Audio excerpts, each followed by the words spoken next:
క్రీస్తు కృపా సందేశాలను వీక్షిస్తున్న శాంతి టీవీ ప్రేక్షకులకును వీక్షకులకును ప్రభువు నామంలో శుభాలు వందనాలు తెలియజేస్తూ ఉన్నాను. సమయంలో దేవుని వాక్యంలోనికి వెళ్ళి ఒక మాట చదువుకున్నాం. సామెతలు 29-25 వచనాన్ని చదువుకున్నాం. భయపడుట వలన మనుషులకు ఉరివచ్చును, యెహోవా యందు నమ్మకించువాడు సురక్షితముగా ఉండును. భయపడుట వలన మనుషులకు ఉరివచ్చును, యెహోవా యందు నమ్మకించువాడు సురక్షితముగా ఉండును. చాలా శ్రేష్టమైనటువంటి మాటను దేవుడు రాపించినట్లు మనం చూస్తూ ఉన్నాం. ఆశ్చర్యకరమైనటువంటి మాటలు, దైవ గ్రంథంలో ఉన్నటువంటి మాటలు, ఎంతో శ్రేష్టమైనటువంటి మాటలు, మన జీవితాలను బాగు చేసేటటువంటి మాటలు, మనలను నడిపించేటటువంటి మాటలు అన్నటువంటి విషయాన్ని మనం గుర్తు చేసుకోవాలని మీకు మనవి చేస్తూ ఉన్నాను. ఈ సామెతల గ్రంథాన్ని దేవుడు సొలొమోను చేత వ్రాపించినట్లు మనం చూస్తూ ఉన్నాం. జ్ఞాని అయినటువంటి సొలొమోను ఈ 29వ సామెతలో చాలా శ్రేష్టమైనటువంటి ఒక మాటను గుర్తు చేస్తూ ఉన్నాడు. భయపడుట వలన మనుషులకు ఉరివచ్చును అనేటటువంటి మాట తెలియజేస్తున్నాడు. నేటి దినాన అనేక భయాలు మనుషుల్లో ఉన్నాయి. భయము మానవ జీవితంలో రాజ్యమేలుతూ ఉందన్నటువంటి విషయాన్ని మనము గుర్తు చేసుకోవాలి. అనేక కారణాలను బట్టి మనుషుడు భయపడుతూ ఉన్నాడు. మనం గమనించి చూసినట్లయితే అనేక మంది రోగాలను బట్టి భయపడుతూ ఉన్నాడు. అనేక రోగాలు, అనేక రకాలైనటువంటి రోగాలు మానవ దేహాలను బట్టి పీడిస్తూ ఉన్నాయి. కాబట్టి ఈ రోగాలను బట్టి భయపడుతూ ఉన్నాడు. ఈ రోగాలు నయమవుతాయా, నయం కావా, ఈ రోగాలు ఇంకా ఈ రోగం వల్ల నాకేమన్నా ఇబ్బందికరమైనటువంటి పరిస్థితులు వస్తాయా అని మనుష్యుడు భయపడుతూ ఉన్నాడు. ఇంకా అప్పులను బట్టి కూడా భయపడుతూ ఉన్నారు. అనేక మంది ఆర్థిక సమస్యల్లో చిక్కుకుని అప్పులను బట్టి అనేక మంది భయపడుతూ ఉన్నారు.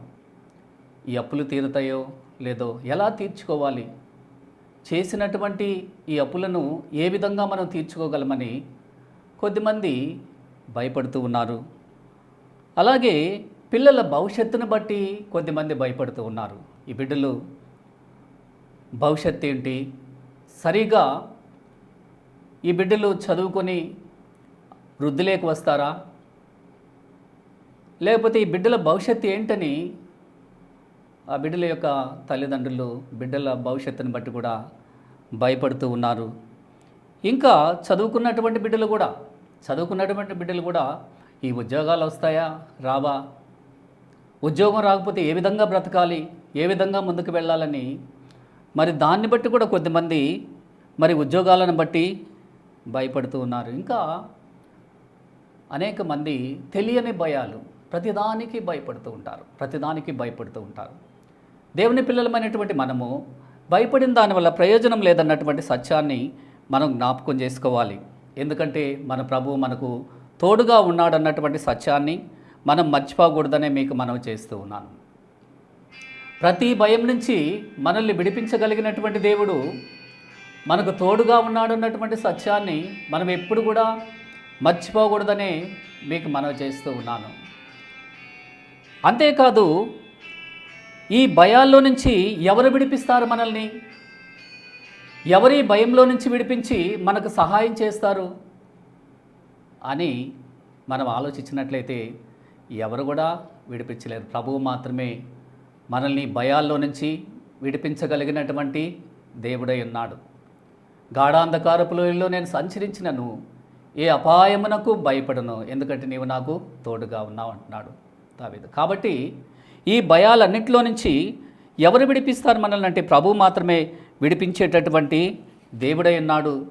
అంతేకాదు, ధైర్యపరిచేటటువంటి దేవుడై ఉన్నాడన్న సత్యాన్ని మనం ఎప్పుడు కూడా జ్ఞాపకంలో ఉంచుకోవాలని మీకు మనవి చేస్తున్నాను. అందుకే ప్రభువు చేసే ప్రతి ఆశ్చర్య కార్యానికి ముందు ప్రభువు అడుగుతున్నాడు, భయపడవద్దని తెలియజేస్తూ ఉన్నాడు. అంతేకాదు మరి ఒక దైవ పండితుడు రాస్తూ ఉన్నాడు, దైవ గ్రంథాన్ని క్షుణ్ణంగా పరిశీలించినటువంటి ఒక వ్యక్తి భయపడవద్దు అనేటటువంటి మాట దైవ గ్రంథంలో 365 సార్లు దేవుడు వ్రాపించాడని తెలియజేస్తూ ఉన్నాడు. అనగా ప్రతిదినము దేవుని వాక్యము మనలను ధైర్యపరుస్తుందన్నటువంటి సత్యాన్ని మనం గుర్తు చేసుకోవాలనే మీకు మనవి చేస్తూ ఉన్నాను. ప్రతిదినము దేవుని వాక్యము మనల్ని ధైర్యపరుస్తుంది. కాబట్టి భయపడటం వలన ప్రయోజనం లేదు. భయం వలన అనేక సమస్యలను తెచ్చుకుంటావు, భయపడటం వలన అనేక రోగాలను తెచ్చుకుంటావు, భయపడటం వలన విశ్వాస జీవితం నుంచి దిగజారిపోతావు, భయపడిన దానివల్ల ఎలాంటి ప్రయోజనం నీకు ఉండదన్నటువంటి విషయాన్ని కూడా జ్ఞాపకం చేసుకోవాలి. అందుకే రాస్తున్నాడు, భయపడటం వలన మానవునికి ఉరువచ్చును అనేటటువంటి మాట రాస్తున్నాడు. అనగా భయపడటం వలన మనుషునికి మేలు జరగదు కానీ చెడే జరుగుతుంది అన్నటువంటి విషయాన్ని మనం గుర్తు చేసుకోవాలనే మీకు మనం చేస్తూ ఉన్నాను. కాబట్టి దేవుని పిల్లలు ధైర్యం కలిగి ఉండాలి. ఎలాంటి సమస్య వచ్చినా, ఎలాంటి ఇబ్బందులు వచ్చినా, ఎలాంటి కష్టం వచ్చినా దేవుని బిడ్డలమైనటువంటి మనము మన ప్రభువును బట్టి ధైర్యం కలిగి ఉండాలన్న సత్యాన్ని మీకు మనం చేస్తూ ఉన్నాను. అదే విషయాన్ని రెండో భాగంలో చెప్తున్నాడు, యెహోవా యందు నమ్మకించువాడు సురక్షితముగా ఉండును. యెహోవా యందు నమ్మకించువాడు సురక్షితంగా ఉంటాడన్నటువంటి సత్యాన్ని మనం గుర్తు చేసుకోవాలి. దేవుని యందు నమ్మకించేటటువంటి బిడ్డలు సురక్షితంగా ఉంటారు అని తెలియజేస్తున్నాడు. ఈ సురక్షితము అనేటటువంటి మాటని మనం జ్ఞాపకం చేసుకుంటే, సురక్షితం అనగా క్షేమంగా ఉండడము, ఇంకా భద్రంగా ఉండడము, నెమ్మది కలిగి జీవించడము. క్షేమంగా ఉండడము, భద్రంగా ఉండడము, నెమ్మది కలిగి జీవించడం. దేవుని యందు నమ్మకించేటటువంటి బిడ్డలు వారు క్షేమంగా ఉంటారు, నెమ్మదిగా ఉంటారు, ఇంకా ప్రభువు వారిని భద్రపరుస్తాడన్నటువంటి సత్యాన్ని మనం జ్ఞాపకం చేసుకోవాలని మీకు మనవి చేస్తున్నాను. ఎక్కడా మానవునికి సురక్షితంగా జీవించే పరిస్థితి లేదు ఈ భూమి మీద. భూమి మీద ఎక్కడ కూడా నెమ్మది లేదు, సురక్షితంగా జీవించలేమన్నటువంటి విషయాన్ని మనం చూస్తూ ఉన్నాం. ఎక్కడ మనకు సురక్షితం అంటే ప్రభువు యొద్దనే మనం సురక్షితంగా ఉండగలమని లేఖనాలు మాట్లాడుతూ ఉన్నాయి.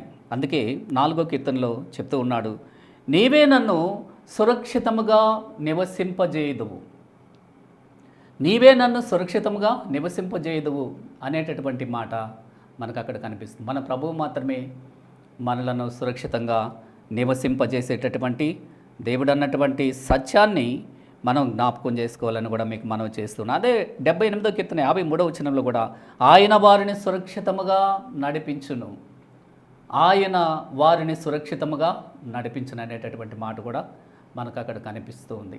కాబట్టి ప్రభు మనల్ని సురక్షితంగా నడిపించేటటువంటి దేవుడు. ఆయన మార్గంలో, ప్రభు ఏర్పాటు చేసినటువంటి మార్గంలో తనకిష్టమైనటువంటి బిడ్డలను, తన మాట వినేటటువంటి బిడ్డలను ఆయన సురక్షితంగా ముందుకు నడిపించేటటువంటి దేవుడు అన్నటువంటి సత్యాన్ని మనం జ్ఞాపకం చేసుకోవాలని కూడా మీకు మనం చేస్తూ ఉన్నాను. ఇంకా ఎప్పుడు మనం సురక్షితంగా ఉంటాం, ఎప్పుడు మనం సురక్షితంగా నెమ్మదిగా జీవించగలమని ఒకవేళ మనం ప్రశ్నించుకున్నట్లయితే లేఖనాలు మాట్లాడుతూ ఉన్నాయి. మనం గమనిస్తే సామెతలు ఉపదేశమును అంగీకరించువారు సురక్షితముగా ఉందురు అనేటటువంటి మాట అక్కడ మనకు కనిపిస్తూ ఉంది. దేవుని యొక్క ఉపదేశాన్ని అనగా దేవుని యొక్క మాటలను, దైవ గ్రంథంలో ఉన్నటువంటి మాటలను ఎవరైతే మరి అంగీకరిస్తారో అలాంటి బిడ్డలు సురక్షితంగా ఉంటారనే లేఖనాలు మాట్లాడుతూ ఉన్నాయి. దేవుని మాటలు ఎంతో శ్రేష్టమైనవి, శక్తివంతమైనవి, జీవము కలిగినటువంటి మాటలు, మన జీవితాలను బాగు చేసేటటువంటి మాటలు, మనల్ని నడిపించేటటువంటి మాటలు. కాబట్టి ఆ మాటలను మనము అంగీకరించేటటువంటి వారంగా ఉండాలి. ఆ మాటలను మనం భద్రం చేసుకునేటటువంటి వారంగా ఉండాలి. ఆ సత్యాలను మనం అంగీకరించి ఆ సత్యాల ప్రకారం నడుచుకునేటటువంటి వారంగా మనం ఉండాలన్న సత్యాన్ని కూడా మనం గుర్తు చేసుకోవాలనే మీకు మనం చేస్తూ ఉన్నాను. ఇంకా ఆ మాటలు ఎలాంటివన్నీ లేఖనాలు మాట్లాడుతూ ఉన్నాయని మనం ప్రశ్నించుకుంటే, ఆ మాటలు మనలను స్థిరపరుస్తాయని 119వ కీర్తన మాట్లాడుతుంది. కొద్దిమంది గమనిస్తూ ఉంటాం, కొద్దిసేపు వాళ్ళు వాక్యాన్ని చాలా చక్కగా వింటారు, చక్కగా భద్రం చేసుకుంటారు. ఆ తర్వాత మరలా వారు లోకంలోకి వెళ్ళిపోయి లోక సంబంధమైన కార్యాల్లో మునిగిపోయి ఉంటారు, వాక్యాన్ని మర్చిపోతూ ఉంటారు. స్థిరమైనటువంటి జీవితం వారికి ఉండదు. కొద్దిసేపు ఇటు తిరుగులాడుతూ ఉంటారు. అయితే ఎప్పుడైతే వాక్యాన్ని మనము భద్రం చేసుకున్నామో, ఆ వాక్యాన్ని మనం జాగ్రత్త చేసుకున్నామో, వాక్యానుసారంగా ఎప్పుడైతే మనం నడుస్తూ ఉన్నామో, ఆ వాక్యము మనలను స్థిరపరుస్తుందన్న సత్యాన్ని మనం జ్ఞాపకం చేసుకోవాలని మీకు మనం చేస్తున్నాను. ఆ వాక్యం మాత్రమే మనల్ని స్థిరపరిచేది. అది దేవుని నుండి వచ్చినటువంటి వాక్యం కాబట్టి ఆ వాక్యము మనల్ని స్థిరపరుస్తుందని లేఖనాలు మాట్లాడుతూ ఉన్నాయి. అంతేకాదు, ఆ వాక్యము ఇంకా ఏం చేస్తుంది అని ఒకవేళ మనం ప్రశ్నించుకున్నట్లయితే, ఆ వాక్యము మనలను బ్రతికిస్తుందని 119వ కీర్తన 50వ వచనాన్ని మనం గమనిస్తే, ఆ వాక్యము మనలను బ్రతికిస్తుంది. ఆత్మీయంగా చనిపోకుండా దేవుని బిడ్డలను ఆ వాక్యం బ్రతికిస్తుందన్న సత్యాన్ని మనం జ్ఞాపకం చేసుకోవాలి. ఎవరైతే ఆ వాక్యాన్ని భద్రం చేసుకుంటారో అలాంటి వాళ్ళు మరి ఆధ్యాత్మిక జీవితంలో దిగజారిపోయినటువంటి స్థితిలో ఉండరు, చనిపోయినటువంటి స్థితిలో ఉండరు. ఆ వాక్యము వారిని బ్రతికిస్తుందన్నటువంటి సత్యాన్ని మనం జ్ఞాపకం చేసుకోవాలని మీకు మనవి చేస్తూ ఉన్నాను. వాక్యము ఎంతో శ్రేష్టమైనదన్నటువంటి సత్యాన్ని మనం జ్ఞాపకం చేసుకో. వాక్యం అనగా దేవుని యొక్క మాట, దేవుని యొక్క మాట. ఆ మాటను మనము అంగీకరించేటటువంటి వారంగా ఉండాలి. దేవుని మాట వినకపోతే అనేక శ్రమలు వస్తాయి, అనేక కష్టాలు వస్తాయి, అనేక బాధలు వస్తాయి. ఇవన్నీ రావడానికి కారణం ఏంటి అని ప్రశ్నించుకుంటే, దేవుని మాట వినకపోవడమే.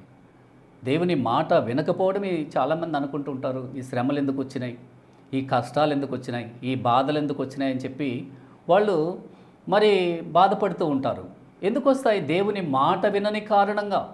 యోనాని మనం గమనించి చూసినట్లయితే ఎందుకు వచ్చింది యోనా జీవితంలో అంత పెద్ద శ్రమ? ఎందుకు వచ్చింది?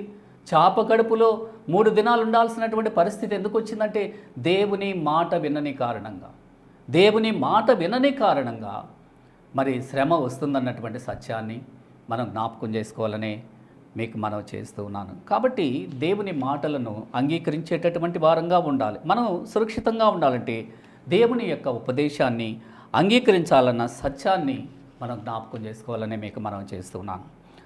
రెండవదిగా ఇంకెవరు సురక్షితంగా ఉంటారు అని మనం ప్రశ్నించుకుంటే, సామెతలు 18:10 వచనంలో నీతిమంతులు సురక్షితముగా నివసించెదరు అనేటటువంటి మాట మనకు అక్కడ కనిపిస్తుంది. నీతిమంతులు సురక్షితముగా నివసించెదరు. నీతిని అనుసరించేటటువంటి వారు. ఒకప్పుడైతే మనం కూడా అవినీతి పరులమి, అన్యాయస్తులమి, అక్రమస్తులుగా జీవిస్తూ ఉన్నాం.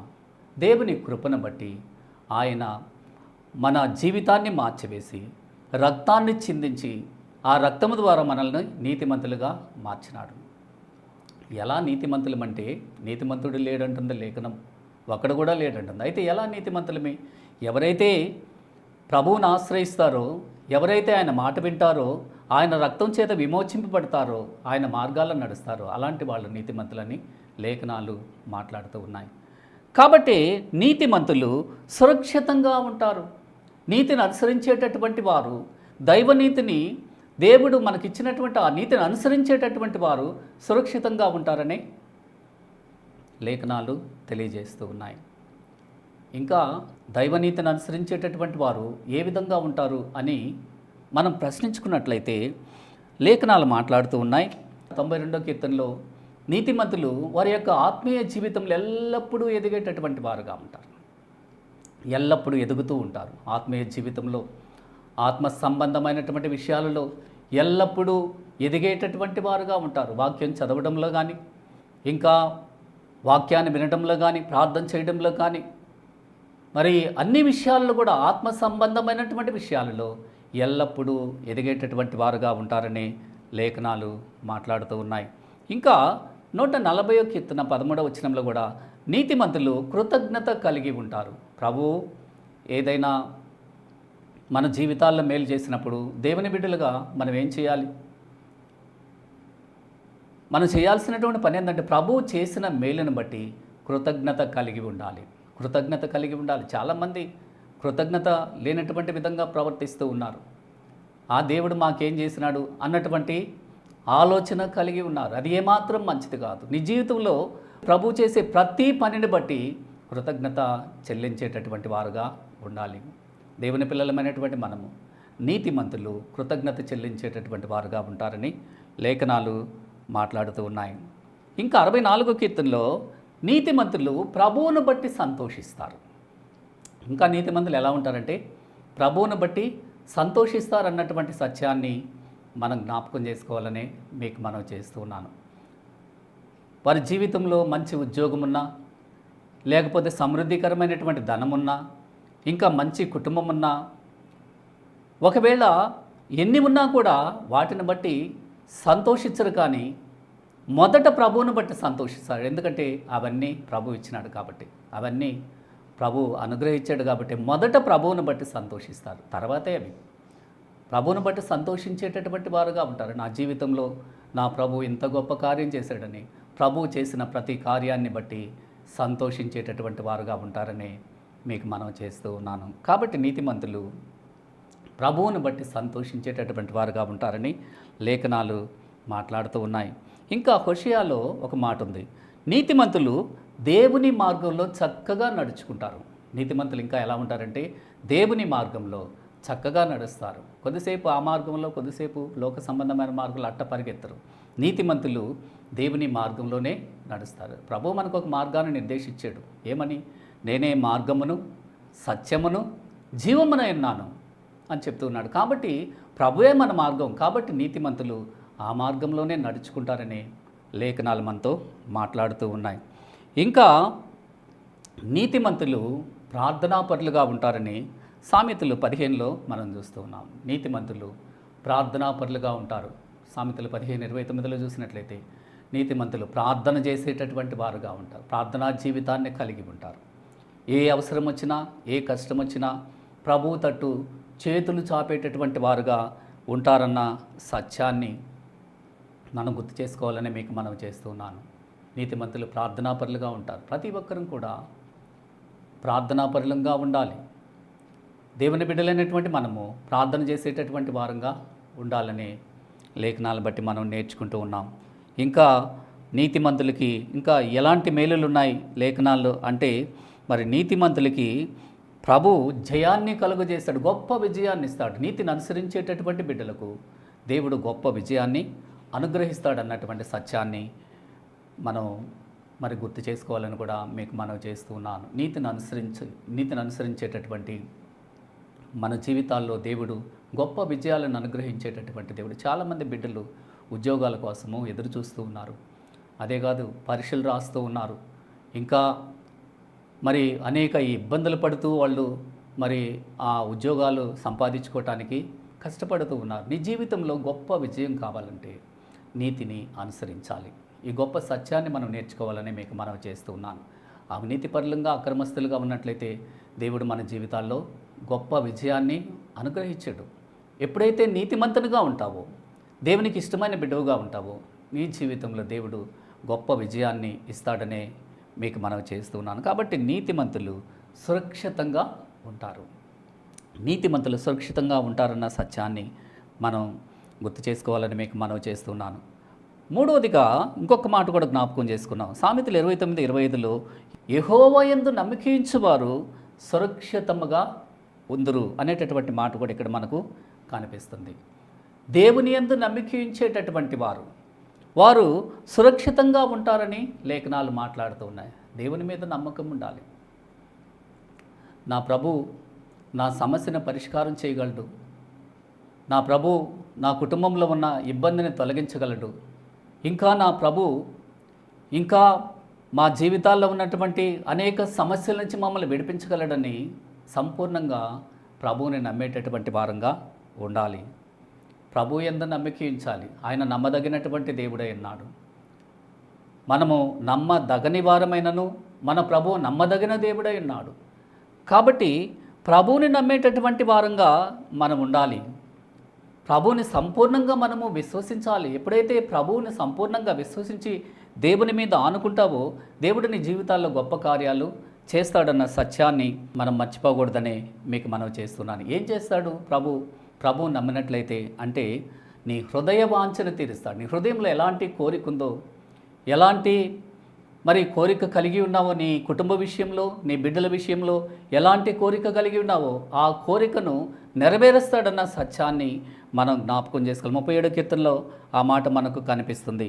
ఇంకా దేవుని నమ్మినట్లయితే ధైర్యము కలిగి ఉంటావు. ఎన్ని సమస్యలు వచ్చినా, ఎన్ని కష్టాలు వచ్చినా దేవుని యందు నమ్మకించినట్లయితే ధైర్యం కలిగి ఉంటావన్న సత్యాన్ని కూడా మనం గుర్తు చేసుకోవాలనే మీకు మనవి చేస్తూ ఉన్నాను. ఇంకా మన కుటుంబము దేవుని నమ్మినట్లయితే శాంతి సమాధానాలతో ఉంటుందన్న సత్యాన్ని కూడా మనం మర్చిపోకూడదు. కుటుంబం నెమ్మదిగా ఉండాలన్నా, శాంతి సమాధానాలు కలిగి ఉండాలన్నా దేవుని యందు సంపూర్ణమైన నమ్మకం కలిగినటువంటి వారంగా మనం ఉండాలని మీకు తెలియజేస్తూ ఉన్నాను ప్రియులారా. ఇంకా దేవుని నమ్మినట్లయితే మన జీవితాల్లో అద్భుత కార్యాలు చేస్తాడు. ప్రభు అద్భుత కార్యాలు చేసేటటువంటిది ఆయన మాత్రమే. మన జీవితాల్లో అద్భుతాలు చేసేటటువంటి దేవుడని మీకు మనం చేస్తూ ఉన్నాను. ఒక మాట మనం గమనించి చూసినట్లయితే లూకాసు వార్త 5వ అధ్యాయంలో సీమోను రాత్రంతా కూడా చేపలు పట్టాడు. మనకు తెలిసిందే ఆ విషయము. రాత్రంతా కూడా చేపలు వేటాడాడు, ఒక్కటి కూడా దొరకలేదు. అవధికాలంలో ఆ వలలు కడుక్కుంటూ నిరాశతో అక్కడ ఉన్నారు. ప్రభు అక్కడికి వచ్చి చెప్తున్నటువంటి మాట ఏంటంటే, మీరు ధోనిను కొద్ది దూరం నడిపించి మీ వలలు వేయమని చెప్తున్నాడు. అయితే సీమోను చాలా మాటలు చెప్పుంటాడు, ప్రభువా రాత్రంతా కూడా చేపలు వేటాడేమో, అయినా కూడా ఒక్కటి కూడా దొరకలేదు, అయినను నీ మాట చొప్పున మేము వల వేస్తాం. ప్రభు మాట విన్నాడు. తన జీవితంలో ఎప్పుడు చూడనటువంటి ఒక గొప్ప అద్భుతాన్ని చూస్తూ ఉన్నాడు. ఎప్పుడు చూడనటువంటి చేపలు చూస్తూ ఉన్నాడు. ఒక గొప్ప అద్భుతాన్ని చూసినట్లు లేఖనాలు మాట్లాడుతున్నాయి. కాబట్టి ప్రభువుని నమ్మాలి. ఆయన నమ్మదగినటువంటి దేవుడు, శక్తి కలిగినటువంటి దేవుడు, ఏదైనా చేయగల సామర్థ్యం కలిగినటువంటి దేవుడని మీకు మనవి చేస్తూ ఉన్నాను. కాబట్టి ప్రభువునందు నమ్మకించేవారు సురక్షితంగా ఉంటారని లేఖనాలు మాట్లాడుతూ ఉన్నాయి. ఇంకొక మాట కూడా నేను తెలియజేస్తాను. కీర్తన 16:8 వచనాన్ని మనం చూస్తే, సదాకాలము దేవుని యందు నిలిచేవారు, దేవుని యందు గురి నిలుపువారు, సదాకాలము దేవుని యందు గురి నిలుపువారు సురక్షితంగా ఉంటారు. సదాకాలము దేవుని యందు గురి నిలుపువారు సురక్షితంగా ఉంటారని లేఖనాలు మాట్లాడుతూ ఉన్నాయి. దేవుని యందు గురి నిలపాలి. దేవుని పిల్లలమైనటువంటి మనం నేర్చుకోవాల్సిన సత్యం ఏంటంటే, మన గురి దేవుని యందు ఉంచాలి, లోకం వైపు కాదు. చాలామంది వారి గురి లోకం మీద పెడుతూ ఉన్నారు. లోకంలో ఉన్నవి సంపాదించుకోవాలనుకుంటూ ఉన్నారు, లోకంలో ఉన్నటువంటి ధనాన్ని సంపాదించుకోవాలనుకుంటున్నారు, లోకంలో ఉన్నటువంటి ఆస్తులను అధికారాన్ని హస్తగతం చేసుకోవాలనుకుంటూ ఉన్నారు. అది ఏమాత్రమో మంచిది కాదని లేఖనాలు మాట్లాడుతున్నాయి. మన గురి ప్రభువు మీదనే ఉండాలి. మనం సురక్షితంగా ఉండాలంటే మన గురి ప్రభువు మీద ఉండాలన్న సత్యాన్ని మనం జ్ఞాపకం చేసుకోవాలని మీకు మనం చేస్తూ ఉన్నాను. ఆ మాట మనకు 16వ కీర్తనలో మనకు చూస్తూ ఉన్నాం. మన గురి ప్రభువు మీద ఉండాలి. ఎప్పుడైతే ప్రభువు మీద ఉండాలో, ప్రభు మీద గురి పెడతావో దేవుడు మనల్ని జ్ఞాపకం చేసుకుంటాడని మీకు మనం చేస్తూ ఉన్నాను. ఇంకా మన గురి వాక్యం మీద ఉండాలి, ప్రార్థన మీద ఉండాలని మీకు మనం చేస్తూ ఉన్నాను. ఎప్పుడైతే మన గురి దైవ సంబంధమైనటువంటి విషయాల మీద ఉంచుతావో, నీ ఆధ్యాత్మిక జీవితంలోనూ భౌతికమైనటువంటి జీవితంలోనూ బహుగా ఆశీర్వదించబడతావన్నటువంటి సత్యాన్ని మనం జ్ఞాపకం చేసుకోవాలని మీకు మనం చేస్తున్నాను. అంతేకాదు సురక్షితంగా ఉంటాం. దేవుని మీద గురి ఉంచినట్లయితే సురక్షితంగా ఉంటామని మీకు తెలియజేస్తున్నాను. కాబట్టి ప్రమాదకరమైనటువంటి కాలంలో ఉన్నాం, ఈ కడవరి దినాల్లో ఉన్నాం, అనేక ఆపదలు అపాయములను మనం చూస్తున్నాం. కాబట్టి మనం సురక్షితంగా ఉండాలంటే ఏం చేయాలి అంటే దేవుని ఉపదేశాన్ని వినాలి. మొదట దేవుని ఉపదేశాన్ని అంగీకరించేటటువంటి వారంగా మనం ఉండాలి. అలాగే రెండవది నీతిని, దైవ సంబంధమైన నీతిని అనుసరించేటటువంటి వారంగా మనం ఉండాలని మీకు మనం చేస్తూ ఉన్నాను. ఇంకా దేవుని యందు నమ్మకించేటటువంటి వారంగా మనం ఉండాలి. దేవుని యందు గురి నిలిపేటటువంటి వారంగా మనం ఉండాలి. 4 అంశాలను మన హృదయాల్లో భద్రపరుచుకున్నాం. ఈ కడవరి దినాల్లో మనము, మన కుటుంబాలు, బిడ్డలు సురక్షితంగా మనం ఉండాలంటే ఈ 4 అంశాలు ఎంతో మరి అవసరమని మీకు మనవి చేస్తూ నేను ముగిస్తున్నాను. అట్టి కృప దేవుడు మనకు దయచేయాలని కోరుకుంటూ నేను ముగిస్తున్నాను. దేవుడు తన మాటలను దీవించి ఆశీర్వదించును గాక. ప్రార్థించుకున్నాం. మహాపరిశుద్ధుడైనటువంటి మా నాయన, ప్రేమగల దేవ, దయగల తండ్రి, మీ పరిశుద్ధ పాదాలకు వందనాలు చెల్లిస్తూ ఉన్నాను. నాయన, శాంతి టీవీని వీక్షిస్తున్నటువంటి మీ బిడ్డలను జ్ఞాపకం చేసుకోండి. ఏ బిడ్డలు నాయన ఏ కారణంగా మీ వైపు చూస్తూ ఉన్నారో, ఎలాంటి ఇబ్బందుల్లో ఉన్నారో, ఎలాంటి కష్టంలో ఉన్నారో, ఎలాంటి బాధల్లో ఉన్నారో నాయన, ఎలాంటి అనారోగ్యాల్లో ఉన్నారో మీరు ఎరిగిన్నారు నాయన. మీ దయగల హస్తాన్ని చాపి మీ బిడ్డలను ఆదుకోమని, మీ బిడ్డలు మీ వైపు చేతులు చాపి గోజారుతూ ఉంటుండగా మీ దయగల హస్తాన్ని చాపి మీ బిడ్డలకు సహాయం చేయమని మీ పాదాలు బట్టి అడుగుతూ ఉన్నాను. అలాగే ఉద్యోగాల కోసం ఎదురు చూసేటటువంటి బిడ్డలు, సంతానం కోసం ఎదురు చూసేటటువంటి బిడ్డలు, వివాహాల కోసం ఎదురు చూసేటటువంటి బిడ్డలు ఎంతోమంది నాయన మీ వైపు చేతులు చాస్తూ ఉన్నారు ప్రభా. అలాంటి బిడ్డలను కూడా మీరు జ్ఞాపకం చేసుకోండి. మీరు మాత్రమే మాకు సహాయం చేయగల దేవుడు అని మీ పాద సన్నిధిని బట్టి అడుగుతున్నాం ప్రభా. బిడ్డలందరినీ మీరు జ్ఞాపకం చేసుకొని సహాయం చేయమని, అలాగే నాయన వీక్షిస్తున్న ప్రతి బిడ్డను కూడా మీ దయగల చేతికి అప్పగించుకుంటూ యేసయ్య పరిశుద్ధ నామమును బట్టి ప్రార్థించి వేడుకుంటున్నాం తండ్రి. ఆమెన్. అందరికీ వందనాలు.